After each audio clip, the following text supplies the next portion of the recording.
আড়াই মাস পরে যে একটা ইতিহাস সেরা এবং উৎসবমুখর নির্বাচন হতে চলেছে বলে অধ্যাপক ইউনূস দাবি করছেন, তার ছিটে ফোঁটাও কোথাও নেই। সরকারের দাবি অনুযায়ী আগামী ফেব্রুয়ারির প্রথমার্ধে নাকি বাংলাদেশ একেবারে ইতিহাস করতে চলেছে। কিন্তু আপনি বাইরে বের হয়ে দেখুন, নির্বাচনী আমেজ একদমই শূন্য। এজন্য বিয়ে ঠিক হয়ে আছে, তবে বর ও কনের পাত্তা নেই। তফসিল ঘোষণা করা হবে আগামী সপ্তাহে। সেই মুহূর্তে এই ধরনের একটি রিট কিসের ইঙ্গিত দিচ্ছে? যদি সত্যি সত্যি রুল দেওয়া হয় এবং নির্বাচনী কার্যক্রম বন্ধ হয়ে যায়, তাহলে ফেব্রুয়ারিতে নির্বাচন হতে পারবে? প্রশ্নই ওঠে না। নির্বাচন বানচালের সর্বোচ্চ চেষ্টাটা এবার বোধহয় প্রকাশ্যেই চলে আসলো, কিন্তু যারা রিট করলো তাদের পেছনে বড় কোনো শক্তি আছে কিনা, কিংবা সরকারেরই কোনো ধরনের ইন্ধন আছে কিনা, সেই সন্দেহ কিন্তু তৈরি হচ্ছে নানাভাবে। বাংলাদেশ কংগ্রেসের পক্ষ থেকে করা আবেদনটিতে দাবি করা হয়, নির্বাচন কমিশন ও রাষ্ট্রের নির্বাহী বিভাগের সম্পর্ক সংবিধানের সঙ্গে সাংঘর্ষিক। তাই নির্বাচন আয়োজনের পরবর্তী সব কার্যক্রম স্থগিত করতে হবে। আসসালামু আলাইকুম দর্শক, সিগন্যাল বিডি চ্যানেলের নতুন একটি নিউজ ভিডিও নিয়ে আপনাদের মাঝে হাজির হলাম। প্রিয় দর্শক, বাংলাদেশের বর্তমান রাজনৈতিক প্রেক্ষাপট নিয়ে ইতিমধ্যে অনেকগুলো ভিডিওর অংশবিশেষ আপনারা দেখেছেন এবং আশা করি বুঝতে পেরেছেন আজকের ভিডিওটি কতটি গুরুত্বপূর্ণ এবং আকর্ষণীয় হতে চলেছে। প্রিয় দর্শক, আপনারা ইতিমধ্যেই সবাই জেনে গিয়েছেন ফেব্রুয়ারিতে নির্বাচন হচ্ছে না। কিন্তু এই নির্বাচন কেন হচ্ছে না, এর পিছনে কি কারণ রয়েছে এবং এর পিছনে কোন শক্তি কাজ করছে? সবাই হয়তো ভাবতে পারেন যে খালেদা জিয়ার অসুস্থতার কারণে নির্বাচন পিছানো হচ্ছে, কিন্তু আসল ঘটনা কিন্তু এখানে না। আসল ঘটনা আওয়ামী লীগের প্রভাব এবং আওয়ামী লীগের বিস্তার এমনভাবে বেড়ে গিয়েছে যা আপনারা এখন ঠেকাতে পারবেন না। কারণ একটা এত বড় দলকে ছাড়া নির্বাচন করা কখনোই সম্ভব না। এমনই বলছে আমাদের বিশ্লেষকরা। পুরো ভিডিওটি দেখতে থাকুন, আশা করি পুরো ভিডিওটি দেখলে বুঝতে পারবেন। এখনো যারা আমাদের চ্যানেলটি সাবস্ক্রাইব করেননি তারা অবশ্যই আমাদের চ্যানেলটি সাবস্ক্রাইব করে পাশে থাকা বেল আইকনটি অন করে দিবেন। তো প্রিয় দর্শক, চলুন একটি লাইক দিয়ে মূল ভিডিওতে যাওয়া যাক। অধ্যাপক ইউনূসের নেতৃত্বে অন্তর্বর্তী সরকার যখন ক্ষমতায় আসে, তখন তাদের মূল ফোকাস কিন্তু নির্বাচন ছিল না।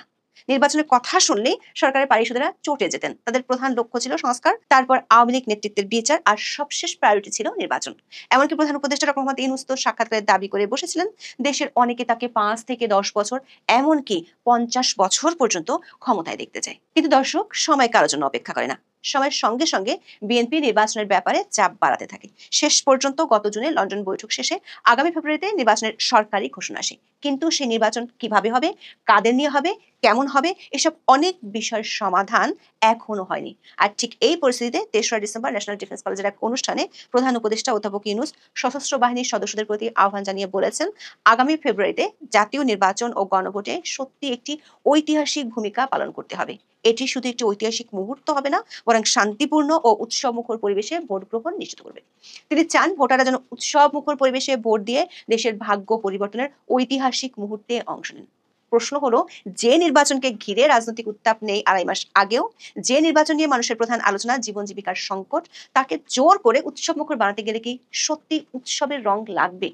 সেই উৎসবের রং যে খোদ তার কিংস পার্টিতে লাগেনি, সেটি বোঝা গেল কিছুক্ষণ পরে। ডক্টর ইউনূস যখন সশস্ত্র বাহিনীর প্রতি ঐতিহাসিক ভূমিকা পালনের আহ্বান জানাচ্ছেন, ঠিক সেই মুহূর্তে নির্বাচন কমিশনের দরজায় কড়া নাড়ল কিংস পার্টি হিসেবে পরিচিত এনসিপি। তাদের বেশ কৌশলী আবদার, তফসিল এখনই ঘোষণা করা যাবে না। এই দাবির আড়ালে তারা ঢাল হিসেবে দাঁড় করিয়েছেন বিএনপির চেয়ারপারসন বেগম খালেদা জিয়ার অসুস্থতাকে। দর্শক, বেগম খালেদা জিয়া 23শে নভেম্বর ফুসফুসের সংক্রমণ নিয়ে এভার কেয়ার হাসপাতালে ভর্তি হন। প্রায় 80 বছর বয়সী এই নেত্রী কিডনি, লিভার, ফুসফুস সহ নানা জটিলতায় ভুগছেন। তার শারীরিক অবস্থা নিয়ে নানা গুঞ্জন চলছে। 1 ডিসেম্বর সকালে বিএনপির ভাইস চেয়ারম্যান আহমেদ আজম খান দাবি করেন, খালেদা জিয়া খুব ক্রিটিক্যাল কন্ডিশনে আছেন এবং তাকে ভেন্টিলেশন সাপোর্ট দেওয়া হচ্ছে। তবে বিকেলে দলের মহাসচিব মির্জা ফখরুল ইসলাম আলমগীর সেই দাবি উড়িয়ে দেন। তবে জানা যায় তার শারীরিক অবস্থার হঠাৎ অবনতি হলে তাকে আইসিইউতে স্থানান্তর করে ভেন্টিলেশনে চিকিৎসা দেওয়া হচ্ছে। এমন পরিস্থিতির মধ্যে এনসিপি নেতারা ইসিতে গিয়ে যে আলোচনা তৈরি করলেন, তাতে নতুন প্রশ্ন উঠেছে। তারা ইসিকে বলেছেন, খালেদা জিয়ার অসুস্থতা নিয়ে রাজনৈতিক অঙ্গনে সংকট তৈরি হয়েছে এবং এটি থেকে উত্তরণের পরই সংসদ নির্বাচনের তফসিল ঘোষণা করা উচিত। এনসিপির মুখ্য সমন্বয়ক নাসিরুদ্দিন পাটোয়ারি বলেছেন, রাজনৈতিক স্থিতিশীলতা আসার পর তফসিল ঘোষণা করলে কাজটা অনেক সহজ হবে। দলের আহ্বায়ক নাহিদ ইসলাম তফসিল পেছাতে চান কি না এমন প্রশ্নের জবাবে বেশ কৌশলী হয়ে বলেন, তফসিল দেওয়ার সময় যেন রাজনৈতিক স্থিতিশীলতা থাকে এবং প্রতিটা দলেরই যাতে নির্বাচনী যাত্রা শুরু করার একটা পরিবেশ থাকে।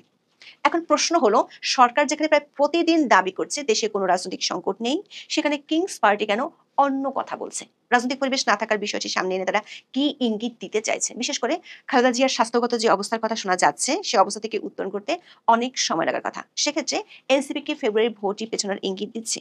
এটা কি শাক দিয়ে মাছ ঢাকার চেষ্টা নয়?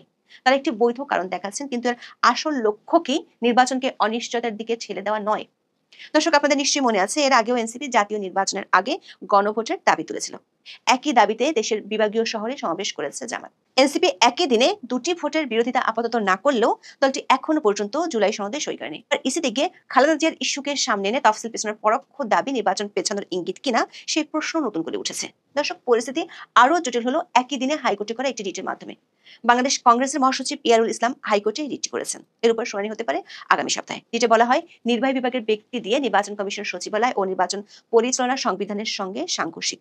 বিচার বিভাগের মতো স্বাধীন প্রতিষ্ঠান হিসেবে নির্বাচন কমিশনেরও নিজস্ব জনবল থাকতে হবে। সংবিধান অনুসারে নির্বাচন পরিচালনা করবে নির্বাচন কমিশন এবং নির্বাহী বিভাগ নির্বাচন কমিশনকে সব ধরনের সহযোগিতা দেওয়ার কথা। অথচ সংবিধান লঙ্ঘন করে প্রতিটি নির্বাচন পরিচালনার দায়িত্ব নির্বাহী বিভাগকে দেওয়া হয়। নির্বাহী বিভাগ সরকারের প্রতিনিধি হিসেবে সরকারের চাহিদা অনুসারে নির্বাচন পরিচালনা করে। ফলে নির্বাচন নিয়ে নানামুখী বিতর্ক তৈরি হয়। আগামী নির্বাচনও একইভাবে হলে আগের মতোই বিতর্ক হবে। দর্শক, রিটের বিষয়বস্তু ভালো করে পড়লে দেখা যাবে এটা কিন্তু সাধারণ রিট নয়। এতে সরাসরি প্রশ্ন তোলা হয়েছে, ডিসি ইউনোকে রিটার্নিং কর্মকর্তা করার সিদ্ধান্ত কেন অবৈধ ঘোষণা করা হবে না। জাতীয় নির্বাচনের সব কার্যক্রম স্থগিত রাখার আবেদন করা হয়েছে। এখন উচ্চ আদালত যদি রুল জারি করে শুনানি শুরু করেন, তাহলে নির্বাচন পিছিয়ে যাওয়ার আইনগত পথ পুরোপুরি খুলে যাবে। কারণ এর আগে একাধিক রাজনৈতিক দল জোরালোভাবে দাবি তুলেছিল ডিসি ইউনো নয়, নির্বাচন কর্মকর্তাদের দিয়ে নির্বাচন করান। এখন সেই দাবি সরাসরি আদালতে ঢুকে পড়েছে। সব মিলিয়ে নির্বাচন কমিশন ও সরকারের সামনে নতুন একটি জটিল সংকট তৈরি হওয়ার ইঙ্গিত পাওয়া যাচ্ছে এই রিটের মাধ্যমে। দর্শক, খেয়াল করে দেখুন, এই রিট আদালতে গৃহীত হলে ফেব্রুয়ারিতে দূরের কথা, কবে নির্বাচন হবে সেটি বলা দুষ্কর। কারণ ভোটের জন্য সম্পূর্ণ নিজস্ব জনবল নিয়োগ করতে হবে ইসিকে। রিটে ইলেকট্রাল সার্ভিস কমিশন প্রতিষ্ঠার নির্দেশনা চাওয়া হয়েছে। এসব শেষ করে নির্বাচন করতে গেলে প্রধান উপদেষ্টার উল্লেখ করা 5 বা 10 বছর কেটে যেতে পারে অবলীলায়। প্রশ্ন হলো, এই সময় নাম সর্বস্ব একটি নিবন্ধিত দল এমন আবদার কেন করছে? অতীতে 111 সরকারের সময় দেখা যেত এমন দৃশ্য। সেই সময়টি আবার ফিরে আসছে কিনা সেই প্রশ্ন জোরালো হচ্ছে। দর্শক, আরেকটা গুরুত্বপূর্ণ বিষয় হলো, ডক্টর মোহাম্মদ ইউনূসের অন্তর্বর্তী সরকারের শপথ ও গঠন বৈধ ঘোষণা করে হাইকোর্টের দেওয়া আদেশের বিরুদ্ধে করা আপিল আবেদনের রায়। প্রধান বিচারপতি সৈয়দ রেফাত আহমেদ সহ 7 বিচারকের পূর্ণাঙ্গ আপিল বেঞ্চ 4 ডিসেম্বর এই রায় দেবেন। আপনারা জানেন, অন্তর্বর্তী সরকার গঠিত হয়েছিল সুপ্রিম কোর্টের আপিল বিভাগের মতামত বা স্পেশাল রেফারেন্সের ভিত্তিতে। পরে আইনজীবী মহসিন রশিদ সেই রেফারেন্সের বৈধতা চ্যালেঞ্জ করে রিট করেন, যা হাইকোর্ট খারিজ করে দিয়েছিল। হাইকোর্ট তখন বলেছিল, অধ্যাপক ইউনূসের নেতৃত্বাধীন অন্তর্বর্তী সরকার আইন মেনে জনগণের ইচ্ছার প্রতিফলন হিসেবে গঠিত হয়েছে। যদিও আদালত সংশ্লিষ্টরা মনে করছেন আপিল বিভাগের রায় কি হতে যাচ্ছে সে বিষয়ে চমকের সুযোগ কম। তবে নানা অঘটনের ঘন ঘটায় এটিও একটি নজর রাখার মতো বিষয়, কারণ এটি সরাসরি সরকারের আইনি ভিত্তি নিয়ে প্রশ্ন তোলে। দর্শক, একদিকে প্রধান উপদেষ্টা বলছেন সশস্ত্র বাহিনীকে নিয়ে ঐতিহাসিক উৎসব মুখর নির্বাচন করতে হবে, অন্যদিকে কিংস পার্টি এসে বলছে পরিবেশ ভালো নেই, তফসিল পেছাও। তার সাথে হাইকোর্টে রিট হয়েছে, যা পুরো নির্বাচনী কাঠামোকে স্থগিত করে দেওয়ার ক্ষমতা রাখে। আর তার পাশাপাশি সরকারের বৈধতা নিয়ে মামলা লড়া যায় কি না তা নিয়ে আপিল বিভাগের রায় আসছে। সব মিলিয়ে যে নির্বাচনটি হওয়ার কথা ছিল ইতিহাস সেরা, সেই নির্বাচনের মাত্র 2.5 মাস আগেও কেন এতটা অস্পষ্টতা? কেনই বা নির্বাচন কমিশনের তেমন কোনো দৃশ্যমান তৎপরতা নেই? মনে হচ্ছে কেউ যেন হাতের লক্ষ্মী পায়ে ঠেলতে আড়াল থেকে চাল দিচ্ছে। একটি নির্বাচনের মাধ্যমে রাজনৈতিক স্থিতিশীলতা আনার সুযোগ থাকার সত্ত্বেও অভ্যন্তরীণ জটিলতা, আইনি মারপ্যাচ এবং রাজনৈতিক কৌশলের কারণে সেই সুযোগ হাতছাড়া হতে চলেছে। এই পুরো পরিস্থিতি বলে দিচ্ছে ফেব্রুয়ারি নির্বাচনের রোডম্যাপ এখনো কুয়াশায় ঢাকা। কুয়াশা কবে কাটবে আর উৎসবের আলো কবে জ্বলবে সেটাই এখন দেখার বিষয়। যখন আগামী নির্বাচন নিয়ে নানান ধরনের শঙ্কা রয়েছে, নির্বাচন আদৌ হবে কিনা, ডক্টর মোহাম্মদ ইউনূস নির্বাচন সত্যিই দিতে পারবেন কিনা, সেই মুহূর্তে উচ্চ আদালতে একটি রিট করা হয়েছে আগামী জাতীয় সংসদ নির্বাচনের পরবর্তী সব ধরনের কার্যক্রম স্থগিত চেয়ে। এই রিটটি কে করেছেন? বাংলাদেশ কংগ্রেস নামের একটি দল, একটি রাজনৈতিক দল, তার মহাসচিব মোহাম্মদ ইয়ারুল ইসলাম, তিনি নিজেও একজন আইনজীবী। তো এই রিটের উপরে আগামী সপ্তাহে শুনানি হতে পারে। প্রশ্ন হচ্ছে যে এই সময়ে, এই টালমাটাল সময়ে এই ধরনের একটি রিট কেন করা হলো? বাংলাদেশ কংগ্রেস নামে যে রাজনৈতিক দলটি রয়েছে বা যারা রিটটি করেছে, নিশ্চয়ই পত্রিকার শিরোনাম হওয়ার জন্য বা পত্রিকা তাদের নাম আসার জন্য এ ধরনের কোনো রিট নিশ্চয়ই করেনি। প্রশ্ন হচ্ছে তাহলে এর পেছনের শক্তি কি? কি চায় তারা, অথবা কি হতে যাচ্ছে? রিট আবেদনকারী তার আবেদনে কি বলছেন? বেশ কয়েকটি বিষয়ে এখানে প্রশ্ন উত্থাপিত হয়েছে। সেখানে বলা হচ্ছে যে নির্বাহী বিভাগের ব্যক্তি দিয়ে নির্বাচন কমিশন সচিবালয় এবং নির্বাচন পরিচালনা সংবিধানের সঙ্গে সাংঘর্ষিক। আমরা জানি যে নির্বাচন পরিচালনার দায়িত্বে যারা থাকেন, রিটার্নিং কর্মকর্তা অথবা সহকারী রিটার্নিং কর্মকর্তা, এইসব দায়িত্বে কারা থাকেন? জেলা প্রশাসক এবং উপজেলা নির্বাহী কর্মকর্তা। তো বলা হচ্ছে যে বিচার বিভাগের মতন স্বাধীন প্রতিষ্ঠান হিসেবে নির্বাচন কমিশনের নিশ্চয়ই নিজস্ব জনবল থাকতে হবে এবং সংবিধান অনুসারে নির্বাচন পরিচালনা করবে নির্বাচন কমিশন। নির্বাহী বিভাগ শুধুমাত্র নির্বাচন কমিশনকে আনুষঙ্গিক বিভিন্ন ধরনের সাহায্য সহযোগিতা করতে পারে। কিন্তু সংবিধান লঙ্ঘন করে প্রতিটি নির্বাচন পরিচালনার দায়িত্ব নির্বাহী বিভাগকে দেওয়া হয় এবং এবারও প্রধান নির্বাচন কমিশনার বা ইসির পক্ষ থেকে তেমনটাই জানানো হয়েছে যে জেলা প্রশাসক এবং উপজেলা নির্বাহী কর্মকর্তারা তারা রিটার্নিং কর্মকর্তা এবং সহকারী রিটার্নিং কর্মকর্তার দায়িত্ব পালন করবেন। এখানে বলা হচ্ছে যে নির্বাহী বিভাগ সরকারের প্রতিনিধি হিসেবে সরকারের চাহিদা অনুসারে নির্বাচন পরিচালনা করে, ফলে নির্বাচন নিয়ে নানামুখী বিতর্কের সৃষ্টি সবসময় হয়ে থাকে।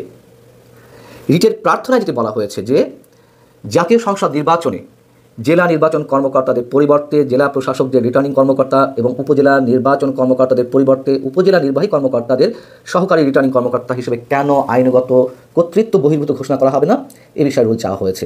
একই সঙ্গে রুল চাওয়া হয়েছে যেহেতু নির্বাচন কমিশনের অনেক ধরনের দায়িত্ব থাকে, সেই জায়গা থেকে নিজস্ব পদোন্নতি পদ্ধতির মাধ্যমে জেলা নির্বাচন কর্মকর্তা এবং উপজেলা নির্বাচন কর্মকর্তাদের মধ্যে থেকে ইসি সচিব নিয়োগের পরিবর্তে নির্বাহী বিভাগ থেকে ইসি সচিব নিয়োগ কেন আইনগত কর্তৃত্ব বহির্ভূত ঘোষণা করা হবে না, এই বিষয়গুলো আমাদের একটু বোঝার দরকার রয়েছে খুবই সতর্কতার সঙ্গে। আর কি বলা হয়েছে যে আর এই ধরনের পদক্ষেপ বাস্তবায়নে অর্থাৎ নির্বাচন কমিশনের অধীনে যারা রয়েছেন জেলা নির্বাচন কর্মকর্তা কিংবা উপজেলা নির্বাচন কর্মকর্তা তাদের মধ্য থেকে পদোন্নতি দিয়ে পদোন্নতির মাধ্যমে ইসি সচিব নিয়োগ বা অন্য কাজ করার জন্য কেন একটি ইলেকটোরাল সার্ভিস কমিশন প্রতিষ্ঠা করতে নির্দেশ দেওয়া হবে না সেই মর্মেও রুল চাওয়া হয়েছে। এখন যেহেতু আগামী সপ্তাহে শুনানি রয়েছে হাইকোর্টে, যদি হাইকোর্ট সত্যি রুল দেয় সেক্ষেত্রে আরও একটি বিষয় আবেদন করা হয়েছে, তা হচ্ছে রুল হলে তা বিচারাধীন অবস্থায় পরবর্তী জাতীয় সংসদ নির্বাচন আয়োজনের পরবর্তী সব কার্যক্রম স্থগিত চাওয়া হয়েছে।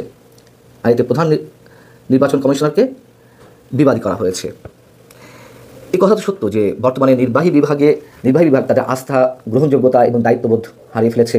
তাদের দিয়ে অবাধ, সুষ্ঠু, নিরপেক্ষ নির্বাচন করা অনেকখানি প্রশ্নবিদ্ধ, যার কারণে তত্ত্বাবধায়ক সরকার থাকলেও এই প্রক্রিয়ায় তো নির্বাচন হয়ে আসছে এবং তত্ত্বাবধায়ক সরকারের অধীনে নির্বাচন হলেও জেলা নির্বাচন কর্মকর্তার বা উপজেলা নির্বাচন কর্মকর্তাদের পরিবর্তে যখন গুরুত্বপূর্ণ দায়িত্বে জেলা প্রশাসক কিংবা ইউএনওরা থাকেন, তারা তো মূল সরকারের নির্বাহী বিভাগের থেকে কতটুকু সুষ্ঠুভাবে নির্বাচন পরিচালনা করছে সে বিষয়ে তো অবশ্যই প্রশ্ন থেকে যায়। এই কথাগুলোর হয়তো যৌক্তিকতা থাকলেও প্রশ্ন হচ্ছে এই সময়ে একেবারে যখন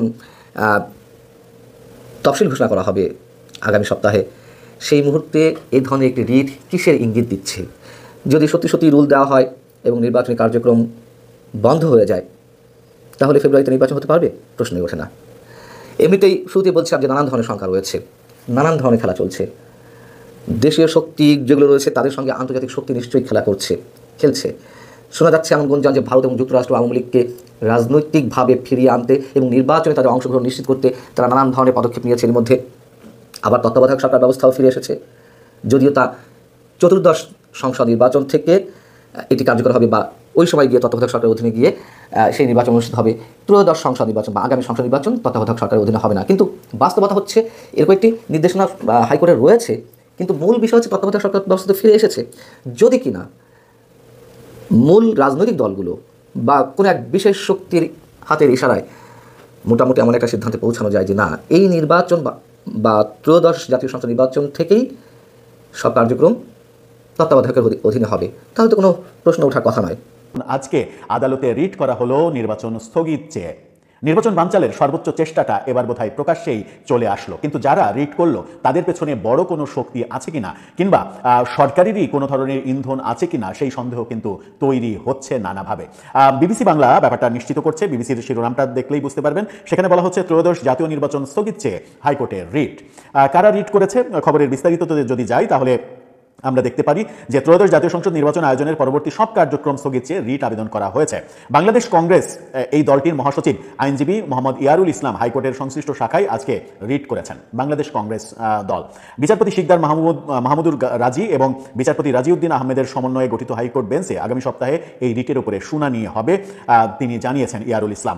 ইতিমধ্যে অন্তর্বর্তী সরকার ঘোষণা করেছে আগামী বছরের ফেব্রুয়ারির প্রথমার্ধে একই দিনে জাতীয় সংসদ নির্বাচন এবং গণভোট হবে। প্রধান নির্বাচন কমিশনার সিইসি তিনিও জানিয়েছেন যে নির্বাচন ফেব্রুয়ারির 8 থেকে 12 তারিখের মধ্যে হবে। এবং গতকালকে ইসি সদস্য আনোয়ারুল তিনি জানিয়েছেন যে ফেব্রুয়ারির 8 থেকে 12 তারিখের মধ্যে, আরও স্পষ্ট করে বললে 10 তারিখ মঙ্গলবার হচ্ছে, সেই দিন নির্বাচন হওয়ার সম্ভাবনা বেশি। এখন আগামী সংসদ নির্বাচন আয়োজনের পরবর্তী সব কার্যক্রম স্থগিত চেয়ে বাংলাদেশ কংগ্রেস এই দলটি যখন আবেদন জানালো, তখন প্রশ্ন আসছে কেন তারা আবেদন জানালো। তার আগে বাংলাদেশ কংগ্রেস এই দলটির কি নিবন্ধন আছে, চলুন একটু সেটা জেনে দেখি। এই দলটি আমরা নির্বাচন কমিশনের ওয়েবসাইটে ঢুকে দেখেছি যে এই দলটি নিবন্ধিত দল, এবং নির্বাচন কমিশনে নিবন্ধিত দলের 44 নম্বর সিরিয়ালে এই দলটির নাম রয়েছে বাংলাদেশ কংগ্রেস। সেই নির্বাচন কমিশনের ওয়েবসাইটের দৃশ্যটা আপনারা দেখে নিতে পারেন। সেখানে বলা হচ্ছে তাদের প্রতীক হচ্ছে ডাব। ডাব মার্কায় নিবন্ধন পাই তারা মে মাসের 9 তারিখে 2019 সালে নিবন্ধিত এই দল, অর্থাৎ আওয়ামী লীগের আমলে এই দলটি নিবন্ধিত হয়েছে, ডাব মার্কায় নিবন্ধিত হয়েছে। এই নিবন্ধিত দলটা হাইকোর্টে রিট করলো এবার যে তারা নির্বাচনের সমস্ত কার্যক্রম স্থগিত চায়। এই প্রসঙ্গে রিটকারী তিনি জানিয়েছেন যে বেশ কিছু মতামত জানিয়েছেন যে কেন কি কারণে স্থগিত চায়। তার মধ্যে একটা বড় কারণ তিনি বলেছেন যে নির্বাচন কমিশন সবসময় নির্বাচনের সময় আমরা দেখে আসছি যে নির্বাহী বিভাগকে নির্বাচনের কাজের সব থেকে বড় দায়িত্বটা দেয়, অর্থাৎ ডিসিরা রিটার্নিং কর্মকর্তা হন আর ইওনোরা সহকারী রিটার্নিং কর্মকর্তা হন। সেটা কোনোভাবেই করা যাবে না, নির্বাহী বিভাগে, সরকারের নির্বাহী বিভাগের উপরে ভরসা করা যাবে না।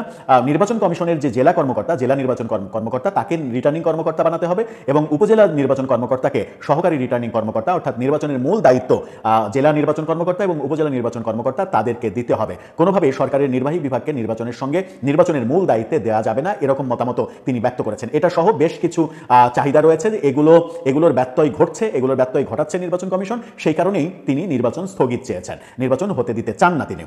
নির্বাচন স্থগিত ব্যাপারে এনসিপি নেতা নাহিদ ইসলাম আবার আজকে মন্তব্য করেছেন। কালবেলায় তাকে নিয়ে শিরোনামটা দেখে নিতে পারেন। সেখানে তিনি বলছেন নির্বাচনের কার্যক্রম স্থগিত চেয়ে রিট নাহিদের প্রতিক্রিয়া। সেখানে তিনি বলেছেন ত্রয়োদশ জাতীয় সংসদ নির্বাচনের কার্যক্রম স্থগিত চেয়ে হাইকোর্টে করা রিটের বিষয়ে প্রতিক্রিয়া জানিয়েছেন নাহিদ ইসলাম। এই রিটের মাধ্যমে আদালতকে ব্যবহার করা হচ্ছে বলেও তিনি মন্তব্য করেন। নাহিদ ইসলাম বলেন নিজ প্রতীকে ভোট সংক্রান্ত আরপিও সংশোধনীকে সাধুবাদ জানায় এনসিপি। এই সংস্কার বাতিলে চাপ প্রয়োগ করা হচ্ছে, সেটির নিন্দা জানাচ্ছি। এটি নিয়ে রিট করে আদালতকে ব্যবহার করা হচ্ছে, আইনিভাবে ইসিকে লড়াই করতে বলেছে। অর্থাৎ ওই জোট করে যারা ভোট করবে তারা যে কোনো একটা দলের, বড় দলের নির্বাচনী প্রতীক নিয়ে ভোট করতে পারবে না, নিজের নিজের দলের প্রতীক নিয়ে ভোট করতে হবে। সেই ব্যাপারটাও এই রিটে, যে নির্বাচন স্থগিতের যে রিট করা হয়েছে সেই রিটে বলা হয়েছে যে এই নির্বাচন কমিশনের এই আইনও বাতিল করতে হবে। এখন তিনি বেশ কিছু কথা বললেন যে এই কারণে তিনি রিট করেছেন, কিন্তু মূল কথা হচ্ছে নির্বাচন পেছানোর কিংবা নির্বাচন বাতিল করা কিংবা নির্বাচন স্থগিত করার এই যে রিটটা হলো, এর পেছনে সুদূর প্রসারী বড় ধরনের কোনো পরিকল্পনা কিংবা বড় কোনো শক্তি পেছনে আছে কিনা, বাংলাদেশ কংগ্রেসকে সামনে রেখে পেছনে অন্য কোনো শক্তি আছে কিনা, সেটাই এখন বড় ব্যাপার।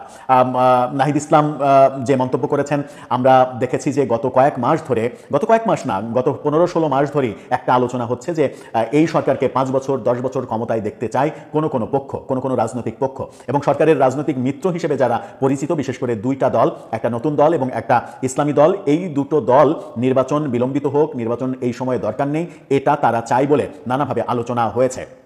এই শক্তিগুলোর কিংবা সরকারেরও পরোক্ষ কিংবা প্রত্যক্ষ ইন্ধন রয়েছে কিনা এই রিটের ব্যাপারে, সেটাও একটা বড় ব্যাপার। সরকার যদি মনে করে যে কোনো একটা রাজনৈতিক দলকে দিয়ে রিট করিয়ে আদালতের মাধ্যমে নির্বাচনটা পিছিয়ে দিতে পারলে তাহলে সরকারের গায়ে আর দোষটা পড়বে না, সরকার মোটামুটি ভারমুক্ত হয়ে থাকতে পারবে, সেই পরিকল্পনাও হতে পারে। প্রিয় দর্শক, ইতিমধ্যে আপনারা আমাদের পুরো ভিডিওটি দেখেছেন। ভিডিওটি দেখে কি জানলেন এবং বুঝলেন, অবশ্যই আপনাদের মূল্যবান মতামতটা আমাদের কমেন্ট বক্সে জানাতে ভুলবেন না। আর এখনো যারা আমাদের চ্যানেলটি সাবস্ক্রাইব করেননি তারা অবশ্যই আমাদের চ্যানেলটি সাবস্ক্রাইব করে পাশে থাকা বেল আইকনটি অন করে দিবেন, এরকম নিত্য নতুন প্রতিদিন গরম গরম নিউজ আপডেট পেতে। ধন্যবাদ সবাইকে।